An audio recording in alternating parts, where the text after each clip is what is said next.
This is the Average to Savage podcast with Paul Guarino. Everyone and anyone, athletes, celebs, and much more. What's up, everybody? Welcome back to another episode of the Average Savage podcast. Our special guest today is Isaac Copeland. Isaac, how's it going?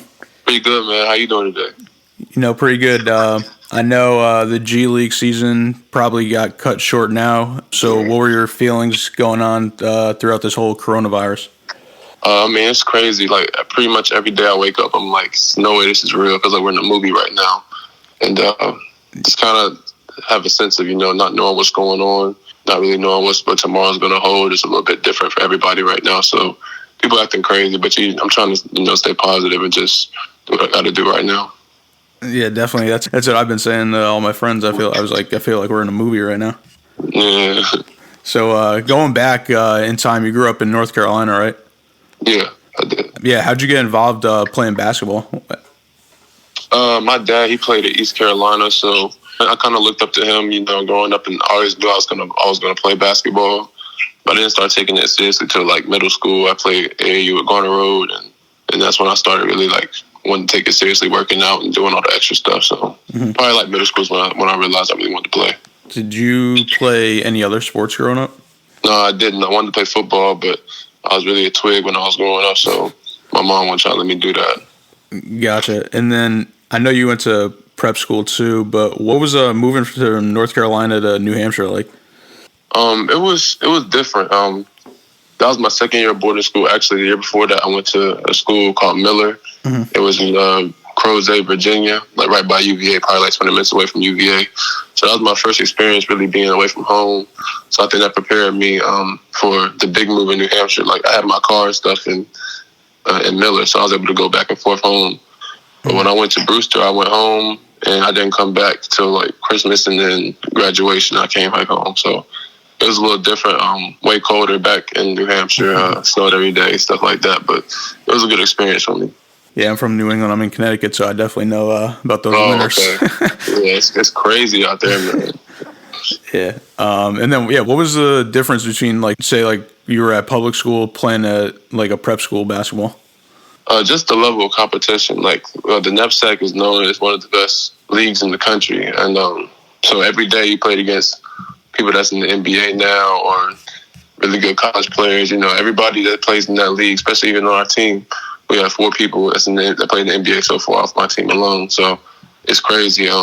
Just the level of competition and just, how dedicated they are compared to other people in regular high school, because that's all they really are doing out there is working out and playing basketball. Yeah, it's crazy. You said 4 of the guys that are on your team are in the NBA now? They at least played in the NBA. Yeah. So we have Jonah Bolden. He played with the Sixers. I'm not sure what he's doing right now, but I'm sure he's about to pick back up with the team. Devontae Graham, he's with the Hornets. Donovan Mitchell, Jared Terrell, he was on two-way with the Timberwolves last year. So this year he was overseas though. But that's 4 right there out of our team that played in the NBA. Yeah, that's crazy.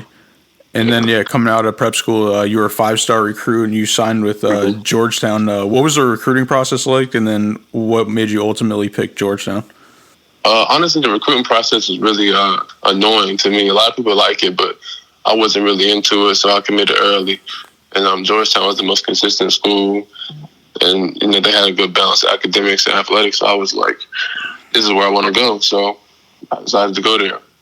Was there another school like the final 2, or you were just like Georgetown? No, my final 3 was Georgetown, NC State, and Florida State. Okay. Yeah. Was it nice moving kind of closer to home, being from you were up in New Hampshire? Oh, yeah, most definitely. I was tired of, only being on call with my family, so I wanted them to be able to come see me play. And, it's like a 5-hour drive from D.C. to North Carolina, so it wasn't too bad. Yeah, for sure. So I know you played 2 or 3 seasons at Georgetown. We'll just say like 2.5. It was really, I played like 10 games my junior year. Okay. Something like that, yeah. So what was your experience like at Georgetown? It was cool. I learned a lot. It was a different system, different type of basketball, different environment. But I think it helped me out in the future. Helped me learn how to push through things and just honestly helped me with my basketball IQ and stuff as well. So I really enjoyed it there. But I made the decision to leave for myself. Yeah, so what was that process like, transferring versus like, the recruiting process? Yeah. Transferring, I was kind of like, I want to go somewhere where I'm most comfortable, and just, I had a lot going on. I had an injury, so I knew I was going to have some time out. I needed just to be in a place where I was comfortable, trusting people around me, and when it was time for me to play, going to a system I thought I could really thrive in. So the coach that actually got me to go to Georgetown was at Nebraska. That's why I decided to go there. Oh, okay, that's crazy. Yeah. Who's the coach? Kenya Hunter. He's actually assistant now at UConn. Oh, okay. So, yeah. Oh, at the time when you were at Georgetown, who was the head coach then? It was JC3. Oh, okay. He was the head coach then, yeah. Oh, yeah. What was it like being coached by him? Because I know he's like legendary. Yeah, it's cool. It was cool. Very different. He has his own, suspicions and stuff like that, so I had to get used to that. But he has a great basketball mind, and really taught me a lot.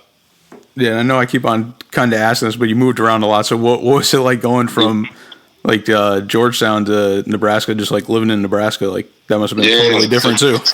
Yeah, the culture shock. DC is one of the, a bigger city than Nebraska for sure. There's a lot more going on, and different weather, different food spots, all that.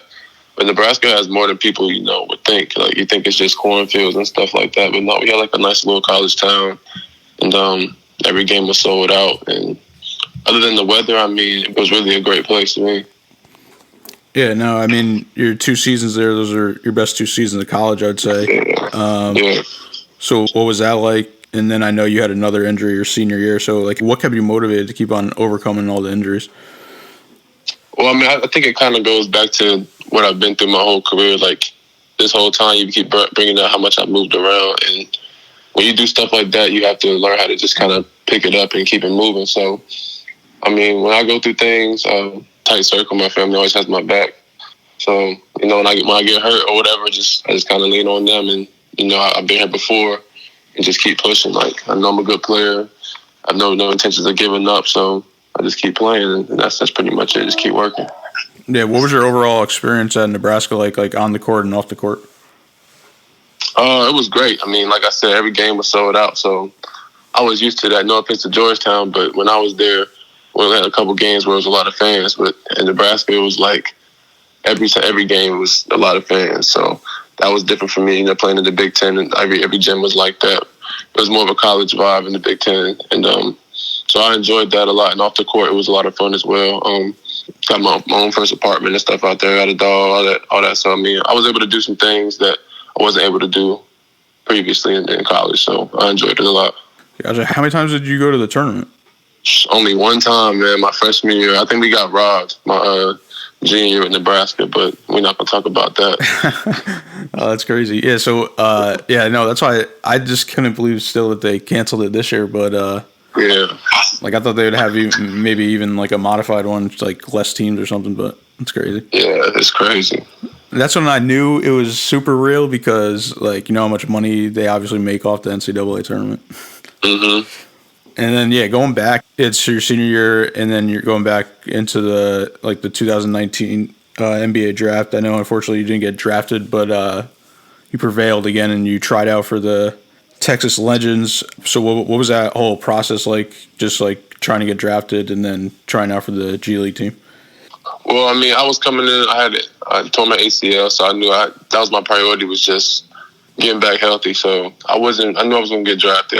I was fifth year senior. Like, it's hard to see a fifth year senior coming off injury get drafted. So going in, I knew that wasn't going to happen, but I knew I was going to be able to play somewhere at some level, and I didn't want to go overseas yet coming off an injury. So I was like, let me go to the G League, and the way they have it set up, like, you can do local player tryouts, and basically you can sign up as a local player tryout, but you get to pick what team you want to go to. So instead of entering the draft and just being sent somewhere where I wouldn't want to be, I decided to come here to the Texas Legends. So that's how that worked. Oh, that's cool. I didn't even know that you could do that like that. Yeah. So why'd you pick the Texas Legends to try out for?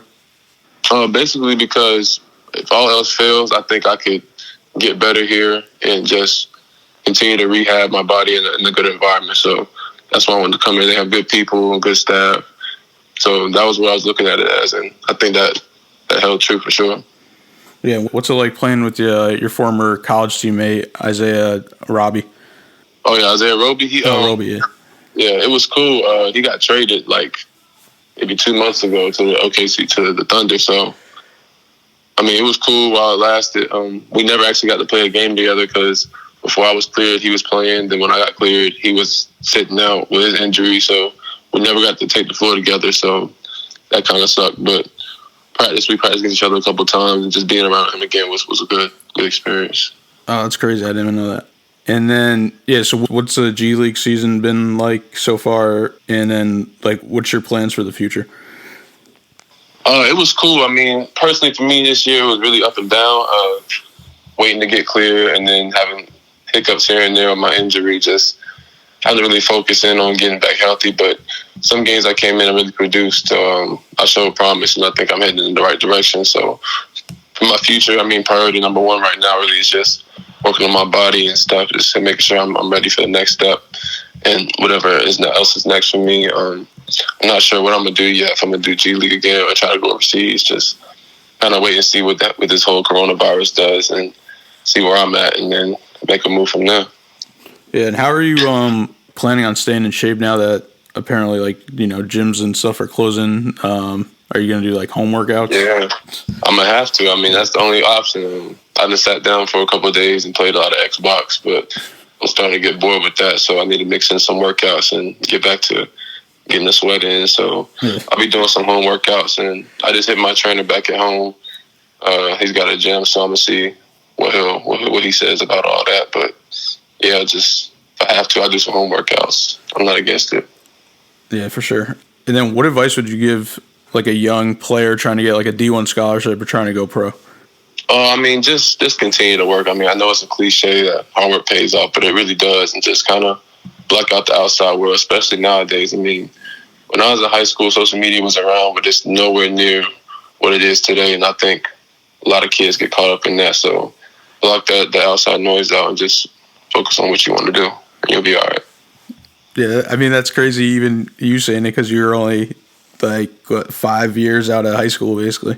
5 years. No. Yeah, it's crazy. Yeah. Crazy. It's crazy. Yeah, it's crazy. Like, I'm 27 right now, so that's why it's like I always talk about how I remember when I was in college, we didn't even have Instagram DMs yet. Maybe senior year we had it. Like, that's why it's crazy. Yeah, it's wild, man. The whole overtime movement, all that. Dude. What's your opinions on social media? Like, which one's your favorite, I'd say? Instagram is my favorite, but I think Twitter is by far the funniest. I mean, all the memes and stuff. Like, I don't really tweet that much, but I just like to go up there every day and watch what everybody else talking about. It's hilarious. But Instagram, my favorite, though. Yeah, Twitter's on another level. Twitter is just wild sometimes. Yeah, facts. And what do you like to do in your free time? Game. I like to play Xbox. That's my main thing. And other than that, I've been learning how to DJ. I started that last summer. So I'm going to pick that back up when I get back home and continue to learn how to do that. But 9 times out of 10, if I'm not working out, if you call me, I'm on Xbox. Okay. How'd you get into DJing? My uncle, he's actually a DJ. So I always had an interest in music since I was younger. And I've always been wanting to mix songs together and stuff like that. So I told him about it. And he was like, I'm a DJ, right? And I said, I had no idea. So he invited me over to the crib one day, had this whole setup out, and he just showed me how to use it. He said, have fun. So I literally sat there for hours just making different songs. And then from there, I was like, this is something I can do as a hobby and, not make any money with it and just enjoy it outside of the Xbox. So, I enjoy it, and I'm going to keep learning how to do it. Yeah, so what's your favorite games right now? 2K and Call of Duty is pretty much all I play. Yeah. I got the new Warzone, so I get that in with my guys, and then play in the park on 2K. That's about it. What's your favorite song right now? Oh, that's tough. It's probably Yes Sirski by Lil Uzi and 21 Savage off his little deluxe package he dropped on the Uzi album. That's very hard. Yeah. I've listened to. I don't think I listened to the new one because he dropped 2 albums. I know. Yeah, you gotta listen to the new songs. He's smart. He dropped it like the day of the coronavirus.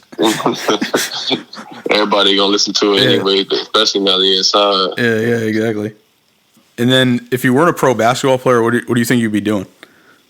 Wow, I was not prepared for that question, but shoot, probably something with television. My mom, she had her own TV show pretty much the whole time till I was about 17 or 18. So I've been around TV my whole life.